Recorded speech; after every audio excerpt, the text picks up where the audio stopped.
नमस्कार, हमारे खास कार्यक्रम लोकतंत्र में आप सभी का स्वागत है। आपके साथ मैं हूं घनश्याम उपाध्याय। आज हम बात करेंगे मकान मालिक और किराएदार के बीच अक्सर होने वाले विवादों की और उनके समाधान की। इस पर चर्चा इसलिए जरूरी हो जाती है कि सुप्रीम कोर्ट ने एक ऐसा फैसला दिया जो नजीर बन सकता है। सुप्रीम कोर्ट ने पश्चिम बंगाल के अलीपुर में दुकान हड़पने के मामले में किराएदार पर 1 लाख का जुर्माना लगाया और 15 दिन के अंदर दुकान के मकान मालिक को सौंपने का आदेश भी दिया। इतना ही नहीं, मार्केट रेट पर 11 साल का किराया देने का आदेश भी हुआ। सुप्रीम कोर्ट ने कहा कि यह न्यायिक प्रक्रिया का दुरुपयोग करने का एक क्लासिक केस है, जिसमें किसी के अधिकारों को कैसे सालों तक न्याय के दांवपेच में उलझाकर रखा जा सकता है। दरअसल 1995 में केंद्र सरकार नया रेंट एक्ट लाई थी, लेकिन किराएदार दुकानदारों के विरोध के चलते 24 साल से कोई सरकार इसे लागू करने की हिम्मत नहीं कर सकी। दिल्ली में ही करीब 4 लाख लोग किराए पर दुकान चलाते हैं और कोई भी सरकार उन्हें नाराज नहीं करना चाहती। 2011 की जनगणना के मुताबिक देश में करीब 1.1 करोड़ घर खाली पड़े हैं। इसकी अहम वजह यह मानी जा रही है कि लोग मकान किराए पर देने से डरते हैं। शहरी विकास मंत्रालय ने जुलाई 2019 में आदर्श किराया कानून का मसौदा तैयार किया और उसे जल्द मंजूरी मिल सकती है। सवाल यह है कि मौजूदा कानून कहां फेल हो रहे हैं? किराएदारों और मालिकों के बीच विवाद की अहम वजह क्या है? मकान मालिक और किराएदार के हित कैसे बचे रह सकते हैं? इन्हीं तमाम पहलुओं पर आज हम बातचीत करेंगे, लेकिन उससे पहले इसी से जुड़ी एक रिपोर्ट आपको दिखाते हैं।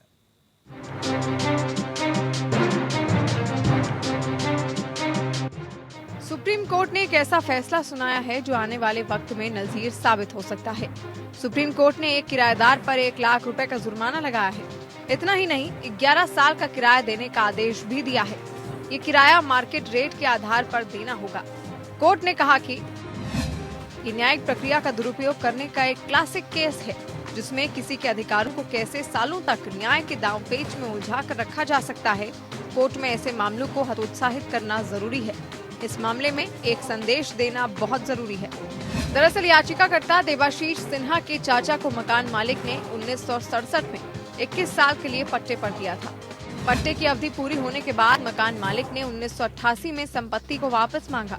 देवाशीष के चाचा ने आनाकानी की और 1993 में सिविल कोर्ट में बेदखली के लिए याचिका दाखिल कर दी। अगस्त 2005 में अलीपुर में एक सिविल कोर्ट द्वारा मकान मालिक के पक्ष में फैसला दिया। इसके बाद ये मामला देवाशीष द्वारा कलकत्ता हाईकोर्ट से होते हुए 2019 में सुप्रीम कोर्ट पहुंचा। याचिकाकर्ता देवाशीष ने अपने चाचा के साथ दुकान में भागीदारी के आधार पर याचिका दी थी। दरअसल देश में मकान मालिक और किराएदारों के बीच अक्सर विवाद होते हैं। यही वजह है कि केंद्र सरकार नया आदर्श किराया कानून लाने की तैयारी में है। नया कानून का ड्राफ्ट तैयार है, इसे कैबिनेट की मंजूरी मिलनी है। नए कानून से मकान मालिकों और किराएदारों के बीच होने वाले विवादों को आसानी से सुलझाया जा सकेगा। इस कानून में दोनों के हितों का ध्यान रखा गया है। Bureau report.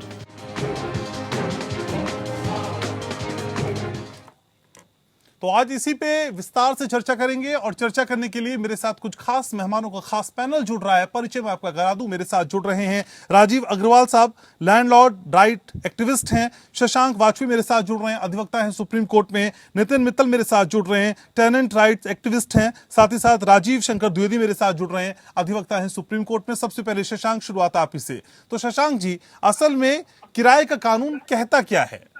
देखिए, किराए का कानून भारतीय व्यवस्था में बहुत अभी से प्रक्रिया नहीं चली आ रही है। आदि अनादिकाल से व्यवस्था चली आ रही है, जिसके अंतर्गत कई आदमी ऐसे होते हैं, कई परिवार ऐसे होते हैं जिनके पास रहने की व्यवस्था नहीं है। भारतीय न्यायिक व्यवस्था जब सूचीबद्ध हुई 1970 के बाद, उनको 1947 के बाद, तो उन्हें एक लोगों को अधिकार देना शुरू किए, लोगों को व्यवस्थाएं देना शुरू की। अब हम आज मॉडल लॉस की दुनिया में जहाँ हम आगे बढ़ रहे हैं, वहाँ पे किराए कानून का बिल्कुल साफ स्पष्ट है कि मकान मालिक और किराएदार के बीच में एक एग्रीमेंट होगा। वह एग्रीमेंट दोनों लोग साइन करेंगे, उसको राज्य सरकार, उसको केंद्र सरकार संरक्षित करेगी। और क्या एग्रीमेंट होगा, इसमें कई सुविधाएं और कई व्यवस्थाएं लोगों को दी गई हैं। दोनों पार्टियां आपस में किस तारीख को रेंट देना है, कैसे रेंट देना है, क्या मूड होगा रेंट का, मकान में कब रिनोवेशन होगा, कितने टाइम के लिए दिया जाएगा, एक आदर्श व्यवस्था बनाने की व्यवस्था की जा रही है। इसका दुरुपयोग ना हो, इसमें अव्यवस्थाएं ना फैलें, इसमें कोई परेशानियां ना आए, इसके लिए न्यायिक प्रक्रिया का हम लोग यथास्थिति सहारा लेने की कोशिश करते हैं। आज भारतीय व्यवस्था इस बात के लिए बहुत आदर्श है कि उसके न्यायिक व्यवस्था में जिस तरह से आप ये कह रहे हैं कि आज हमें निर्णय करने का सौभाग्य प्राप्त हुआ है, सुप्रीम कोर्ट ने एक मॉडल लॉ के रूप में, मॉडल डिसीजन के रूप में एक ऑर्डर पास किया है। पर इसके पहले मैं व्यक्तिगत रूप से एक बात कहना चाहता हूं कि मुझे कई मुकदमों में किराएदार के पक्ष में, कई मुकदमों में मुझे लैंडलॉर्ड के पक्ष में आर्ग्यू करने का सुप्रीम कोर्ट में सौभाग्य प्राप्त हुआ। अगर विशेष परेशानियां नहीं हुई हैं तो हमेशा लैंडलॉर्ड का सुप्रीम कोर्ट ने ख्याल रखने का प्रयास किया है। जब तक कोई विशेष व्यवस्था और अवस्था नहीं होती है तो यह सर्वोच्च न्यायालय हमेशा ध्यान रखता है किराएदार को किसी भी रूप में कोई परेशानी ना हो। ये जो क्लासिक केस कल जिसमें ऑर्डर पास हुआ है, ये देश के लिए एक नजीर है। अगर आप न्यायपालिका का दुरुपयोग करते हैं तो आपके ऊपर जुर्माना भी लगाया जा सकता है, आपको जेल भी भेजा जा सकता है, और जो मकान मालिक है उसको उसकी प्रॉपर्टी एक निश्चित समय में प्राप्त हो सके, यह हमेशा लक्ष्य होना चाहिए और यही लक्ष्य है न्याय व्यवस्था का। ठीक है, राजीव अग्रवाल भी हमारे साथ हैं। राजीव जी, आप मकान मालिक के लिहाज से किस तरीके से मौजूदा कानूनों को देखते हैं? क्या ये इतने स्पष्ट हैं, उतने सशक्त हैं जितना इनको होना चाहिए, और क्या इन मौजूदा कानूनों में मकान मालिकों के हिसाब से चीजें रखी गई हैं? देखिए, सबसे पहले तो कल जो निर्णय आया है उसके बारे में दो चीज जानना बहुत जरूरी है। पहली बात यह है कि ये एक बड़ा इंडिविजुअल जज स्पेसिफिक है। जस्टिस संजय किशन एक प्रोएक्टिव जज हैं जिन्होंने बहुत ही स्टेप लिए हैं जहां लॉ के प्रोविजंस को एब्यूज करने के जो पार्टी उनको एब्यूज करती है वो उनके खिलाफ बहुत कड़ा कदम उठाते हैं और वो उनके खिलाफ बहुत ही स्ट्रिक्ट एक पेनल्टी उन पे इम्पोज करते हैं ताकि एक नजीर पैदा हो सके और इस तरह से आगे और कोई ना करे। इसके बारे में अब जैसे जो कल जो जजमेंट आया है जिसमें उन्होंने 1 लाख रुपए का पेनल्टी लगाया है और ये डायरेक्शन दिया है कि सन 2001 से लेके आज तक या 2000 से लेके आज तक 11 साल का जो मार्केट रेट से रेंट है वो उस आदमी से रिकवर किया जाए। लेकिन आप यहाँ देखेंगे कि जो प्रॉब्लम का जो जड़ है वो क्या है। प्रॉब्लम की जड़ में है ये जो केस है, इसमें लैंडलॉर्ड और टेनेंट के बीच में एक झगड़ा हुआ। वो झगड़ा सुप्रीम कोर्ट तक आया। सुप्रीम कोर्ट तक लैंडलॉर्ड जीता। लैंडलॉर्ड सुप्रीम कोर्ट तक जीतने के बाद फिर उसने एक एग्जीक्यूशन केस फाइल किया। एग्जीक्यूशन केस में टेनेंट का एक भतीजा खड़ा होता है और वो कहता है कि मैं उस केस में पार्टी नहीं था। सीपीसी का एक प्रोविजन है ऑर्डर 21 रूल 97, वो उसमें और ऐसे बहुत सारे जजमेंट हैं कि जो पार्टी उस जजमेंट में पार्टी नहीं हो और वो वहां पे मौके पे कब्जे में पाया जाए तो जब तक उसके अधिकार नहीं डिसाइड होंगे उसको वहां से नहीं हटाया जा सकता है। इस एक लूप होल का फायदा उठाते हुए वो 11 साल से वहां पे टिका हुआ था और ये बहुत जरूरी है कि इस तरह के लूप होल निकालने वाले आदमी के ऊपर एक कड़ी कार्रवाई हो। लेकिन ये एक इंडिविजुअल कड़ी कार्रवाई सफिशिएंट नहीं होगी। इसको हर कोर्ट को, पूरे भारत के हर कोर्ट को, ट्रायल कोर्ट से लेके हाई कोर्ट से लेके और सुप्रीम कोर्ट के हर जज को ये कड़ाई फॉलो करनी होगी। आज के डेट में सिविल केसेस में कम से कम एक कहावत चलती है कि सिविल केस डिक्री से शुरू होता है, डिक्री पे समाप्त नहीं होता है, क्योंकि डिक्री के बाद एग्जीक्यूशन में इतने सारे लूप होल्स हैं और ये इस तरह के जो किराएदार होते हैं वो सारे लूप होल्स का लाभ उठाते हुए, क्योंकि वो एक बहुत ही कम रेट पे वो वहां रह रहे होते हैं, उनके लिए है कि जितना दिन का डिले हो जाए। लैंडलॉर्ड का एक अपना ये व्यू रहता है कि भाई मेरा घर खाली हो, तुम या 4 पैसा कम भी दे दो, मैं घर खाली करके निकलो।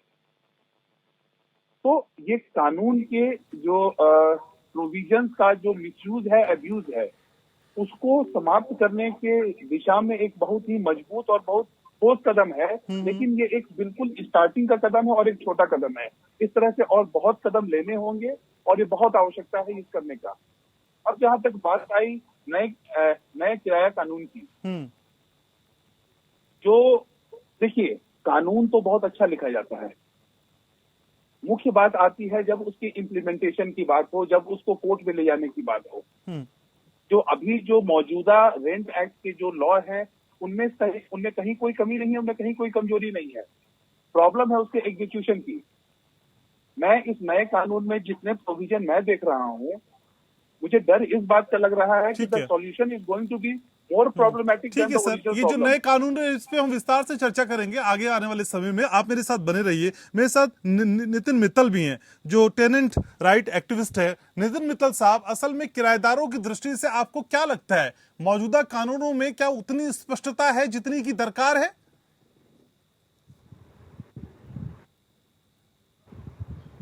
मित्तल साहब, सुन पा रहे हैं आप मुझको?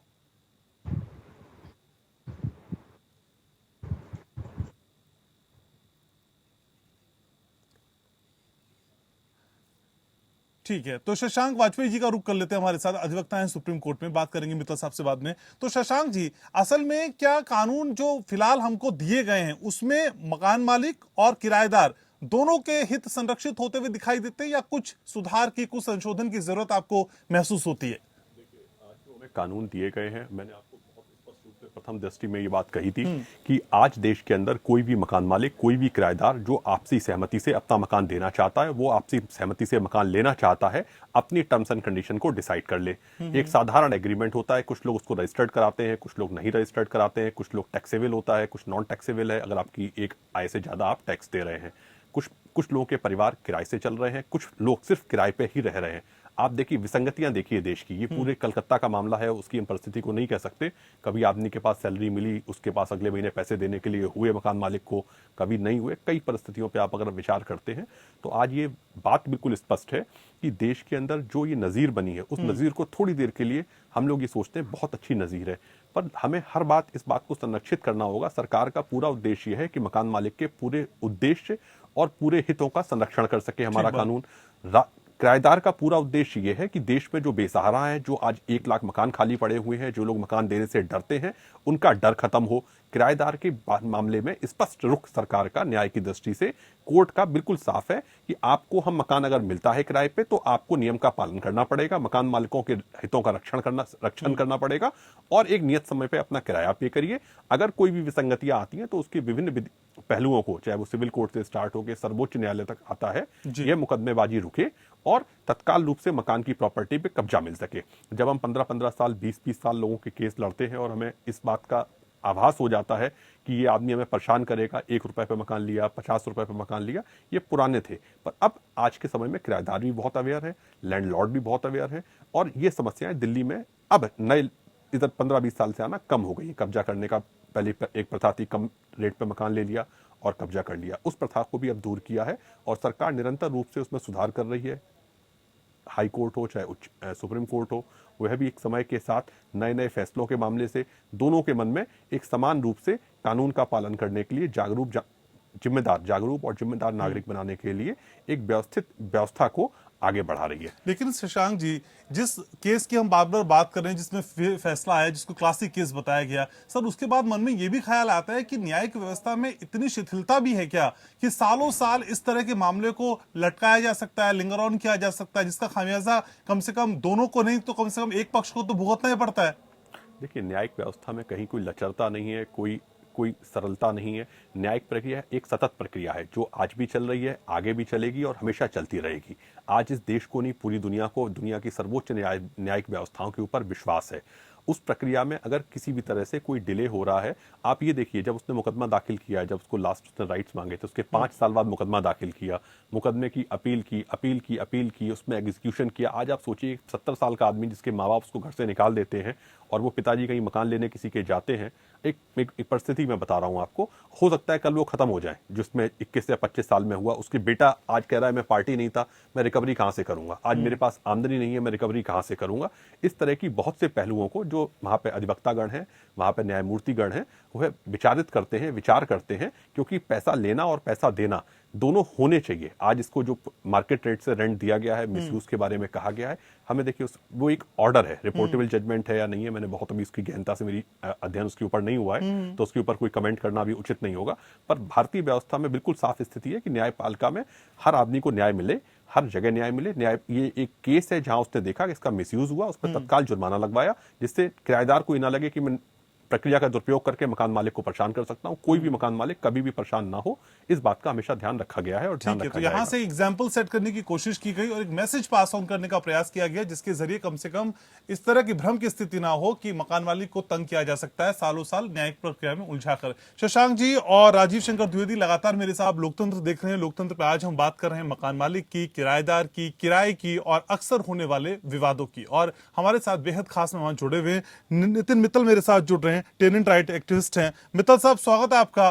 सर, आपकी नजर से समझना चाहूंगा असल में किस तरह की दिक्कतें एक किराएदार को आती है जब वो मकान को किराए पे लेता है।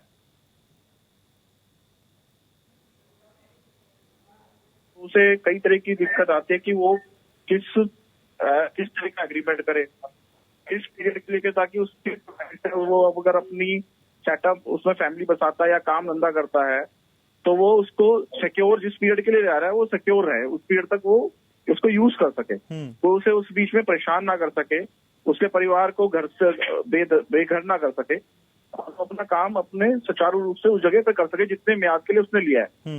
दूसरी दिक्कत किराएदार को ये आती है, अगर उसने किसी एक किराए पे एक जगह ली है, मान लो दुकान ली है, उसने दुकान शुरू कर दी, अब उसने दुकान शुरू कर दी, 2 साल के लिए लिया, और 2 साल तक उसने काम किया, उसका 2 साल के बाद उसकी उसमें एक स्टैंडिंग बन जाती है, फुटफॉल बढ़ जाता है, लोग आने लग जाते हैं, उसके बाद फिर उसका पीरियड खत्म हो जाता है, तो मकान मालिक कहता है कि इसको खाली करो, मेरा पीरियड खत्म हो गया। अब उसके बाद किराएदार के लिए कोई रास्ता नहीं रहता, क्योंकि अगर निश्चित म्याद के लिए किराए पे लिया गया है और उसका किराया 3500 से ऊपर है, तो उसको खाली करना ही पड़ता है। उसको किसी तरह की कोई प्रोटेक्शन नहीं है, किसी भी कानून में, हमारे संविधान में कोई प्रोटेक्शन नहीं है। तो अगर उसने एक दुकान चालू कर रखी है और वो उसको बंद करके जानी पड़ती है और कहीं और जाना पड़ता है, तो उसका धंधा तो उस जगह से बिल्कुल चौपट हो गया, उसे नई जगह दोबारा धंधा स्थापित करना पड़ेगा और नया फुटफॉल उसे वहां पैदा करना पड़ेगा। तो उसकी अस्थायी बिजनेस अस्थायी रहता है। तो ये एक दिक्कत किराएदार की है, जिसके लिए कोई भी प्रोटेक्शन किसी तरह की नहीं है। तो आप कह रहे हैं जब जबकि पूरा बिजनेस पुराना एस्टैब्लिश कानून कर लेता है, उसके बाद मकान या दुकान खाली करने की बात कही जाती है, जो पीड़ादायक है। आप मेरे साथ रहिए। राजीव अग्रवाल जुड़ चुके हैं, लैंड राइट एक्टिविस्ट है। राजीव अग्रवाल साहब, असल में किस तरह के मकान मालिकों से आपका मिलना जुलना होता है? अपनी दिक्कतें वो आपको बताते होंगे, शेयर करते होंगे। मालिकों के सामने असल में किस तरह की दिक्कतें किराएदार को लेकर और किराए को लेकर आती है? देखिए सर, ऐसा है, इसको इस समस्या को समझने के लिए ना हमें थोड़ा पीछे जाना पड़ेगा। आज से 50-60 साल पहले लोगों के पास बहुत जायदादें होती थी और उन जायदादों को वो किराए पर इसलिए दिया करते थे जिससे कि उनके घर में या दुकान में दिया जल सके, रोशनी हो सके, और उसके लिए वो एक छोटा सा अमाउंट सिक्योरिटी का लेते थे, और जो किराया होता था वो होता था 1 रुपए, 2 रुपए, 5 रुपए, 10 रुपए। बट हुआ क्या कि समय बदलता गया, बट किरायों में कोई बदलाव नहीं हुआ, कानूनों में कोई बदलाव नहीं हुआ, और आज स्थिति ये हो गई कि किराएदार खाली नहीं करना चाहता और मकान मालिक अपनी प्रॉपर्टी को पाने के लिए दर दर की ठोकरें खा रहा। उसको उस प्रॉपर्टी की मरम्मत भी करानी है, साफ सफाई भी करानी है, बिल्कुल, रंग रोगन भी कराना है, और किराया है 20 रुपए। ठीक है, तो आप कह रहे हैं कि बहुत समस्याएं मकान मालिकों के सामने आती हैं और वो एक तरीके के डर में रहते हैं। आप मेरे साथ रहिए सर। राजीव शंकर द्विवेदी हमारे साथ हैं, अधिवक्ता हैं सुप्रीम कोर्ट में। सर, जो कुछ राजीव अग्रवाल कह रहे हैं कि असल में मकान मालिकों के अंदर ये डर रहता है कि उनके मकान पे कब्जा ना हो जाए। और सर, एक आंकड़ा भी है जो साल 2011 की जनगणना के अनुसार बताता है कि देश में 1.1 करोड़ से ज्यादा घर खाली पड़े हैं और किराएदार को देना नहीं चाहता मकान मालिक की इस डर से कि मेरे मकान पे कब्जा ना हो जाए। सर, ये डर कितना वाजिब है?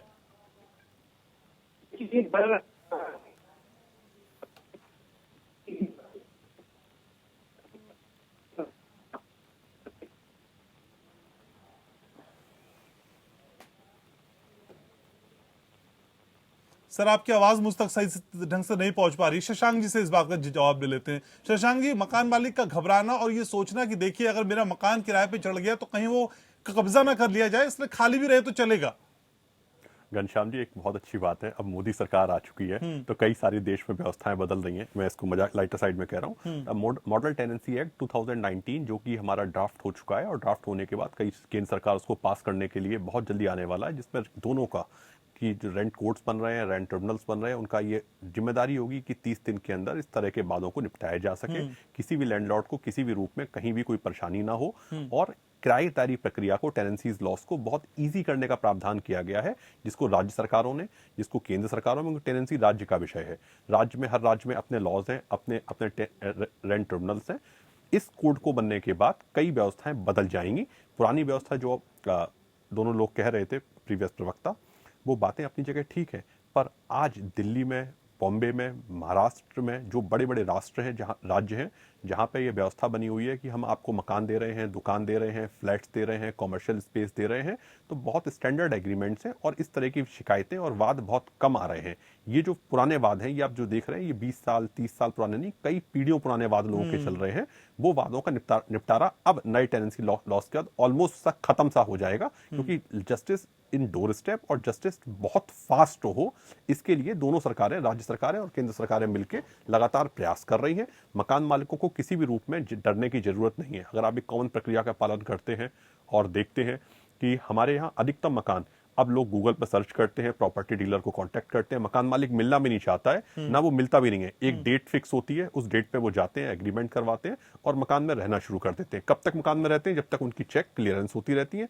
आप पीडीसी दे दीजिए मकान मालिक को, मतलब आप देखिए कितना परिवर्तन आ चुका है।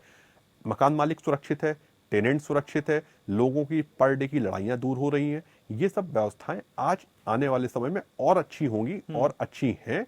टेनेंट्स की जो प्रॉब्लम्स हैं, कोर्ट्स उसको समझ रही हैं, मकान मालिक समझ रहे हैं। कब्जेदारी की प्रथा अब कम हुई है और आने वाले समय में लगभग खत्म सी हो जाएगी। इस दिशा में हमारे केंद्र सरकार ने लगातार प्रयास किया है। राजीव शंकर द्विवेदी मेरे साथ जुड़ चुके हैं। तो द्विवेदी साहब, जरा ये भी समझा दीजिए हमारे दर्शकों को कि विवाद की स्थिति पैदा ही ना हो। अगर कोई शख्स अपना घर किराए पे देना चाहता है, कोई मकान मालिक अपना घर किराए पे देना चाहता है, तो किन बातों का ख्याल उसे रखना चाहिए जिससे कि बाद की दिक्कतों से वो बच पाए? सर समझा दीजिए मेरे व्यूवर्स को प्लीज। जी बिल्कुल। देखिए, सबसे पहली बात यह है कि जो रेंट डीड बने उसमें सारे टर्म्स एंड कंडीशन बिल्कुल उनको अपना जो दिन के लिए उनको रेंट देना है वो भी स्पेसिफाइड है। 11 महीने तक जो रेंट रहेगा उसको रजिस्टर करने की आवश्यकता नहीं है। लेकिन अभी नोएडा में जो एक नया नियम आया है उसमें दिया है कि रेंट एलिवेशन एक मिनिमम स्टाम्प उसका लगता है। इससे क्या होता है कि वो जो रेंट डीड है उसका वजन बढ़ता है। रेंट करना लैंडलॉर्ड के इम्पोर्टेंट है जितना इम्पोर्टेंट है। रेंट डीड से ड्रॉ करते हैं। अमूमन क्या किया जाता है कि रेंट डीड में ये भी दिया है कि अगर हम उनको रिपीट करते हैं या पीरियड एक्सटेंड करते हैं तो किस अमाउंट से उसका रेंट हम इनहांस करें। अभी जैसे पिछले 3-4 सालों में जो स्थिति आ रही है, रेंटल मार्केट काफी लो है, काफी बहुत से ओल्ड रेट पे, इनफैक्ट बहुत से लैंडलॉर्ड ने रेंट कम करके भी उसको अपना आगे एक्सटेंड किया। अगर हम दिल्ली एनसीआर का मार्केट देखते हैं स्पेशली, तो ये बड़ा ही टीनेंट ड्रिवन मार्केट है क्योंकि यहाँ खाली घरों की संख्या ज्यादा है। लेकिन इम्पोर्टेंट नहीं है टीनेंट के लिए, जो बहुत इंपॉर्टेंट है कि उसका पीरियड स्पेसिफाई हो। टीनेंट के लिए सबसे इंपॉर्टेंट है कि उसका ड्यूरेशन है वो प्रोटेक्टेड है।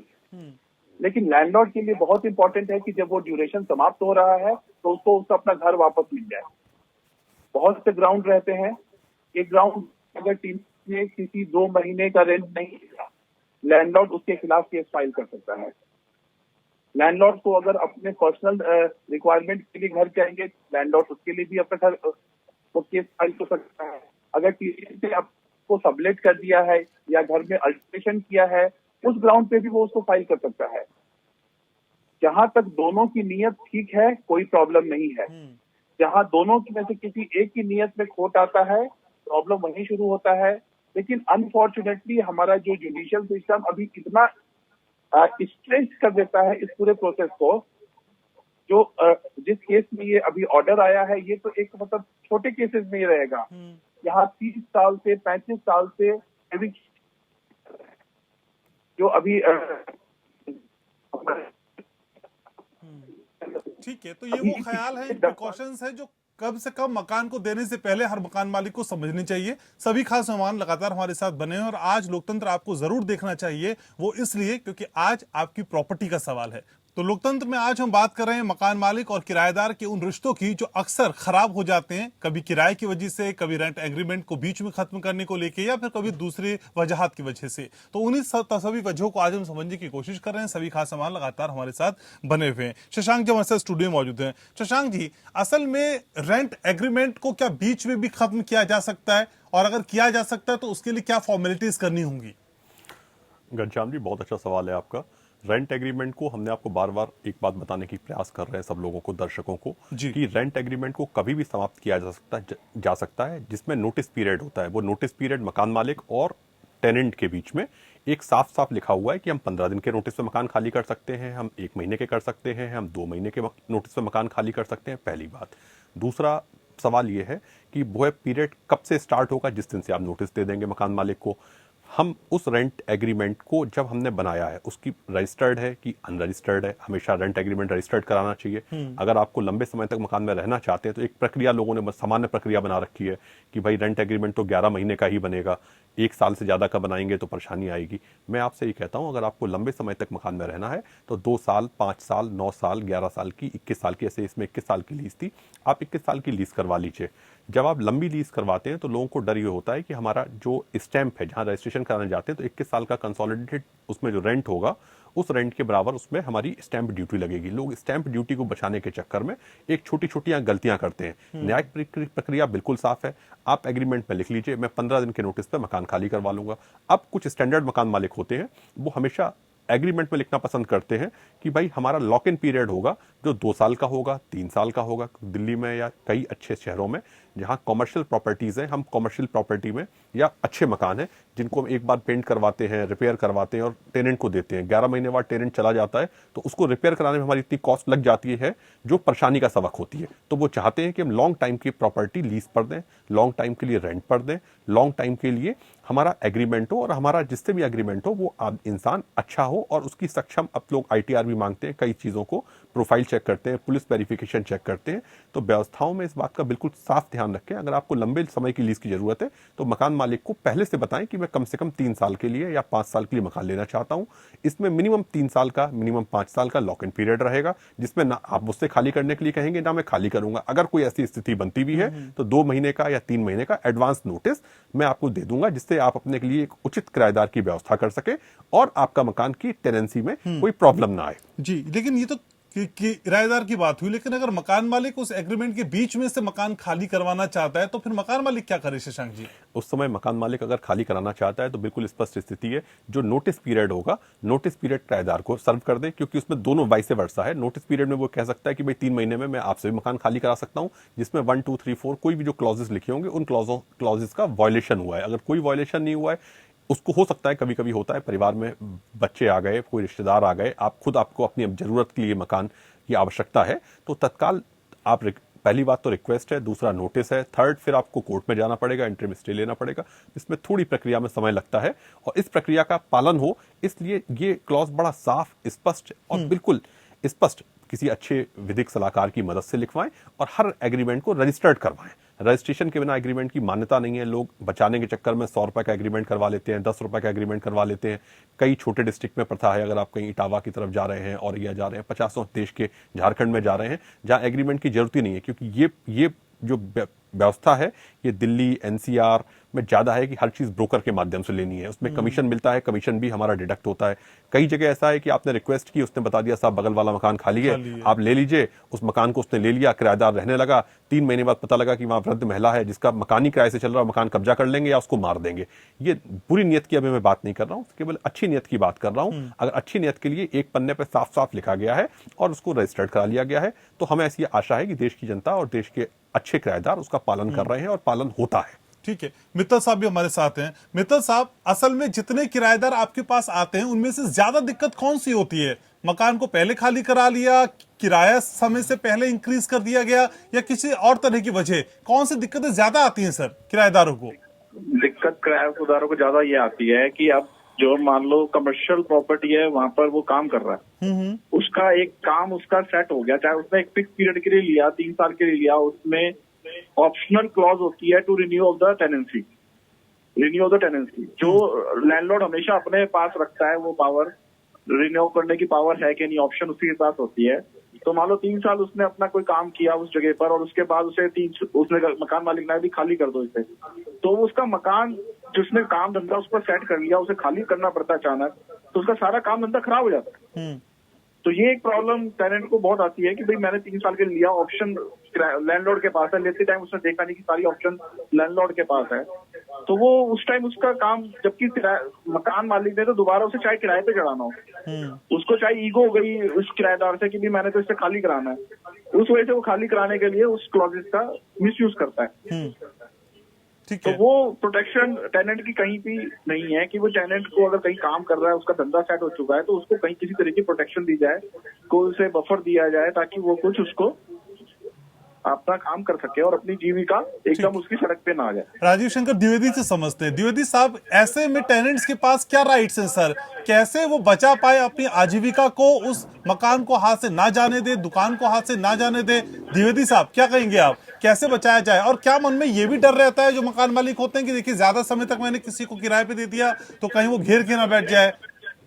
देखिए, ऐसा है कि ज्यादा समय किराए पे दे दिया, घेर के बैठ जाए, ऐसे ही तो स्थिति नहीं आती है। लेकिन इसमें टेनेंट के लिए भी इम्पोर्टेंट है कि वो एक अपना रीजनेबल एक्सपेक्ट करे कि कितने समय तक के लिए उसको चाहिए। अब अगर ये कहना कि मैंने 3 साल तक वहां रखा और अब मेरी दुकान जम गई है, तो अब वो दुकान जम गई है तो ये अच्छी बात है, उनकी दुकान जम गई है, लेकिन इस चीज से लैंडलॉर्ड को तो एक उसके ऊपर, उसके लैंडलॉर्ड के राइट के ऊपर तो कोई उसका असर नहीं आना चाहिए। ऐसे स्थिति में आमतौर पे ये देखा जाता है कि जब टेनेंसी का टेन्योर समाप्त होने लगता है, उसके 6 महीना पहले या 3 महीना पहले लैंडलॉर्ड को या टेनेंट को ये ऑप्शन अपना एट द आउटसेट देना होता है।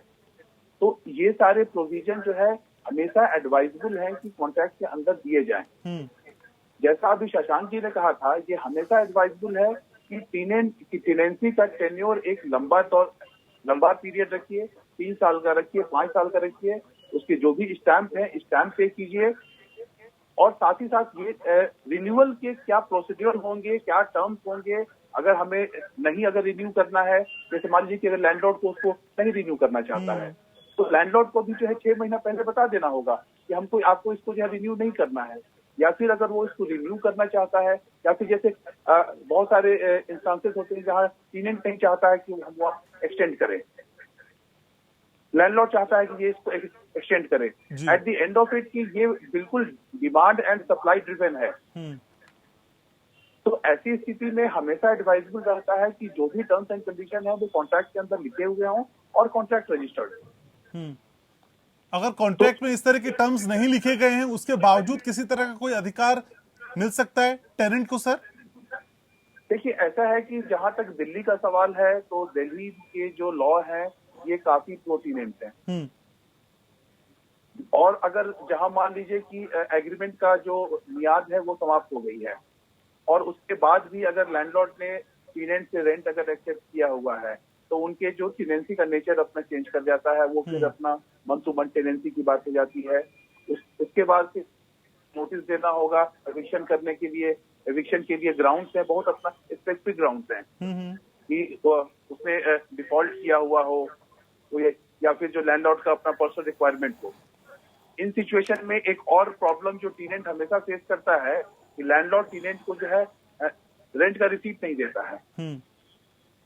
उसके लिए एक अपना बहुत अपना सिंपल सा रास्ता रहता है कि आदमी अकाउंट टू अकाउंट ट्रांसफर कर दे, जिससे एक रेंट को अपना पेमेंट का अपना प्रूफ भी रहे। पहले जितने प्रॉब्लम आते थे लैंडलॉर्ड टेनेंट रिलेशन के में, आज के डेट में देखा जाए तो उसमें सिचुएशन बहुत ही इम्प्रूव हुआ है। कोर्ट का जो नजरिया है वो भी बहुत ही प्रैग्मेटिक हुआ है। कोर्ट भी अपना देखता है कि बदमाशी यहाँ कौन कर रहा है या दोनों में से कौन सा पार्टी है जो यहाँ पे अधिक प्रॉब्लमेटिक है, उसके हिसाब से अगर कोर्ट को लगता है कि टीनेट अगर प्रॉब्लमेटिक पार्टी है तो कोर्ट भी इस चीज को एक्सपेडाइट करता है और लैंडलॉर्ड के फेवर में आज के डेट में अधिक से अधिक जो है वो लैंडलॉर्ड के फेवर है। At the end of the day property landlord की है, लैंडलॉर्ड को किसी भी तरीके से उसकी अपने प्रॉपर्टी से बेदखल नहीं किया जा सकता है। ठीक है, तो इनके बीच में एक बैलेंस बना के चलना होगा। ठीक है। बैलेंस बनाने के लिए रेंट एग्रीमेंट का होना जरूरी भी है। शशांक जी, रेंट एग्रीमेंट की जानकारी क्या किसी एक विशेष अथॉरिटी को भी देनी चाहिए कि हमने इस तरह का रेंट एग्रीमेंट किया है, जिससे कल को कोई विवाद हो तो फिर उस अथॉरिटी को बीच में लाया जा सके? घनश्याम जी, इसमें बहुत स्पष्ट स्थिति है। दो मकान मालिक और किराएदार जब भी एक रेंट एग्रीमेंट करते हैं, रेंट एग्रीमेंट को वो लोग सब रजिस्ट्रार के ऑफिस में रजिस्टर्ड करवाते हैं, जिसकी एक रजिस्ट्रेशन फीस होती है। जब वो रेंट एग्रीमेंट रजिस्टर्ड हो रहा होता है, उसमें दो विटनेसेस के साइन होते हैं जो यह बताते हैं कि यह हमारी प्रेजेंस में कहा गया है या लिखा गया है। अगर वो रजिस्टर्ड रेंट एग्रीमेंट है तो वो देश के हर कोर्ट में हर जगह पूर्ण रूप से मान्य है। अगर वो अनरजिस्टर्ड रेंट एग्रीमेंट है, अनरजिस्टर्ड बिल है, कोई भी अनरजिस्टर्ड बिल है, तो वहां डिस्प्यूट शुरू हो जाते हैं। कई मकान ऐसे हैं जहां रजिस्टर्ड एग्रीमेंट तो था पर वो मिसप्लेस हो गया। अगर मिसप्लेस हो गया तो आप सब रजिस्ट्रार के ऑफिस से निकलवा लीजिए। अगर वहाँ अनरजिस्टर्ड रेंट एग्रीमेंट था और वो भी मिसप्लेस हो गया, तब हम ये बात प्रूफ करना मुश्किल होता है कि उन्होंने क्या किराया मांगा था, हमने क्या किराया दिया कि नहीं दिया। उसमें कभी कभी किराए ज्यादा होते हैं, क्योंकि इसमें पूरी व्यवस्था को एक चीज समझने का प्रयास करें, जिसको मैं बताना चाह रहा हूं और आप सब लोग जानते भी हैं। इसमें एक बात जो हमेशा आती है, जहां अच्छी छोटी सी बड़ी प्रॉपर्टीज है, मकान मालिक और किराएदार दोनों के बीच में वो लोग टैक्स चोरी की बात कभी कभी निकल के आती है कि हम टैक्स बचाना चाहते हैं तो किराया नगद में दे दिया, मकान मालिक ने नगद में स्वीकार कर लिया। जब तक अच्छा चल रहा है कोई डिस्प्यूट नहीं, जिस दिन चीजें खराब होना शुरू हो जाती हैं फिर 50 आरोप लगना शुरू होते हैं, ये नहीं हुआ था, आपने ये बताया नहीं था, ये लिखना चाहिए था। तो व्यवस्था को ट्रांसपेरेंट करने के लिए डे 1 से हमारी अथॉरिटी में अगर रेंट लिखा हुआ है, इतना रेंट इस तारीख को टीडीएस काट के देना है, जहां टीडीएस की व्यवस्था है, जहां रेंट मेंटेनेंस के नाम पर कुछ लोग रेंट को कम करवाते हैं, कई व्यवस्थाएं हैं। उन व्यवस्थाओं को अगर हम ये चाहते हैं बहुत पारदर्शी हो, बहुत स्पष्ट हो, तो आप सबसे सरल तरीका है अपनी जरूरत के हिसाब से मकान लें, लंबे समय के लिए मकान लें। दूसरा, उसको रजिस्टर्ड करवाएं। जो भी किराया दे रहे हैं उसको हमेशा इलेक्ट्रॉनिक मोड से, चाहे चेक के माध्यम से, चाहे आप ड्राफ्ट के माध्यम से मकान मालिक को ट्रांसफर करें। आपको कभी भी किसी भी रूप में ना मकान मालिक को परेशानी आएगी, और उसमें क्या क्या एम्यूनिटीज आपने घर में ली हुई हैं उसको आप स्पष्ट रूप से एनेक्सर्स के रूप में एग्रीमेंट में ड्राफ्ट होता है, स्टैंडर्ड ड्राफ्ट। कैश में देना किराया कितना सेफ रहता है या अनसेफ रहता है? देखिए, बिल्कुल अनसेफ, 100% अनसेफ है। टैक्स चोरी का मामला उसमें साफ साफ आ रहा है। किराएदार कोई, अब तो साफ नियम है, कोई 20,000 से ऊपर का मामला कैश में होना ही नहीं चाहिए। और अगर आप किराएदार और मकान मालिक कैश में किराया ले रहे हैं या दे रहे हैं, क्योंकि कई लोगों की आजीविकाएं केवल रेंट से चल रही हैं, इस बात को भी आप लोग पूर्ण रूप से अवगत है। कई लोगों की आजीविकाएं केवल किराए की मकान से ही चल सकती है, क्योंकि मेरे पास कई लोगों के पास ऐसी स्थिति नहीं है कोई अपना मकान खरीद सके। उस स्थिति में वो हमेशा ये कोशिश करते हैं कि वे मकान मालिक को खुश रखें। मकान मालिक की कभी डिमांड जायज है, कभी नाजायज है। कभी कभी किराएदार ने किसी पर्पस से मकान लिया और वो नाजायज पर्पस के लिए उस मकान का यूज कर रहा है, तो किराएदार से मकान मालिक हमेशा निवेदन करता है, भाई इस मकान को खाली करिए। आपने लिया था रहने के लिए, आप पीजी चला रहे हैं। आपने लिया था मकान के लिए। आपने कई बार ऐसा दिल्ली में एग्जाम्पल देखे होंगे कि मकान रहने के लिए लिए हैं लोगों ने, वहां प्रोस्टिट्यूशन के अड्डे चल रहे हैं, वहां स्टूडेंट्स रह रहे हैं। इस पे भी विस्तार से बात करेंगे, बहुत अहम मुद्दा आपने उठाया। तो आज बात हो रही है मकान मालिक, किराएदार और उनके हक की, उनके अधिकार की। सभी खास सामान लगातार हमारे साथ बने हुए। हमारे साथ राजीव अग्रवाल भी हैं, लैंडलॉर्ड राइट एक्टिविस्ट है। अग्रवाल साहब, असल में जब मकान मालिकों के बीच आप होते हैं या वो हमसे मुखातिब होते हैं, तो किराएदारों को अक्सर उनको कौन सी शिकायतें होती हैं जो अक्सर आपसे शेयर करते होंगे या समाधान चाहते होंगे? तो देखिए, सबसे मेजर प्रॉब्लम तो यही है कि उनको अपने समय पर, जब उनको प्रॉपर्टी की जरूरत है, उनको वो प्रॉपर्टी नहीं मिल पाती। आज सेकंड जनरेशन, थर्ड जनरेशन खड़ी है, पर आज मकान मालिक कोर्टों के धक्के खा रहे हैं और अपनी प्रॉपर्टी नहीं पा रहे हैं। वो सबसे बड़ी समस्या है।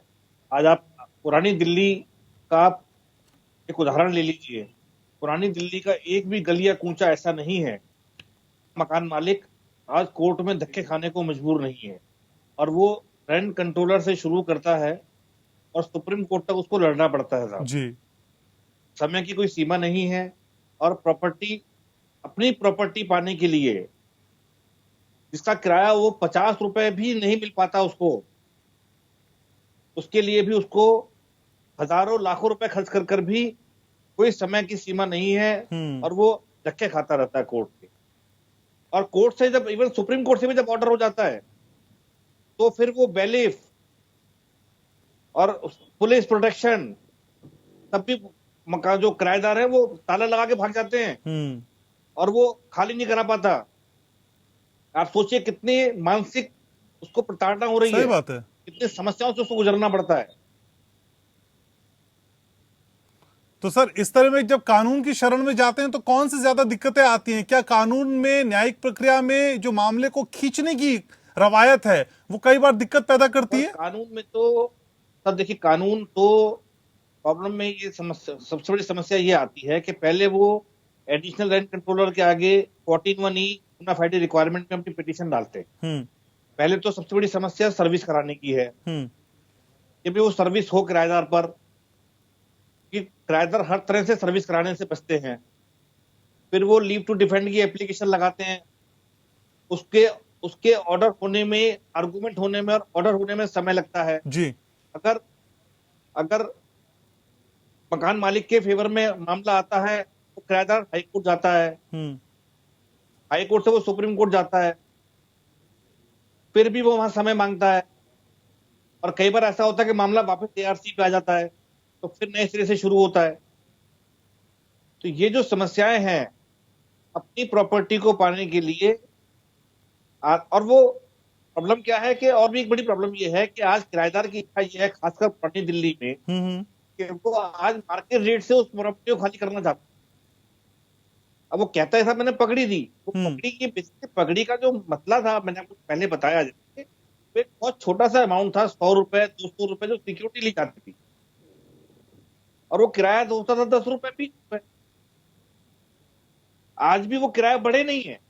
आज अगर वो किराया बढ़ेगा तो 100 रुपए किराया हो, उस 100 रुपए को वसूलने के लिए वो उसे ना कुछ जमाने पड़ते हैं, और उस 100 रुपए के लिए उसको मकान की मरम्मत करनी पड़ती है,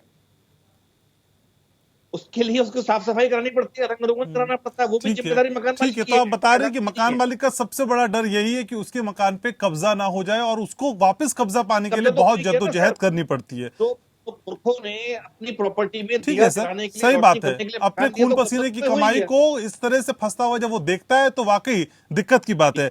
राजीव शंकर द्विवेदी जी, असल में रेंट एग्रीमेंट होने के बावजूद भी, समझौता होने के बावजूद भी, और रेंट एग्रीमेंट में जितनी समयावधि दी गई है उसके बाद भी अगर कोई किराएदार मकान खाली ना करे तो फिर क्या किया जाए सर? क्योंकि जो प्रोसेस बता रहे हैं अभी अग्रवाल साहब, वो तो बहुत लंबा है, वो तो तोड़ देने वाला है असल में किसी को भी।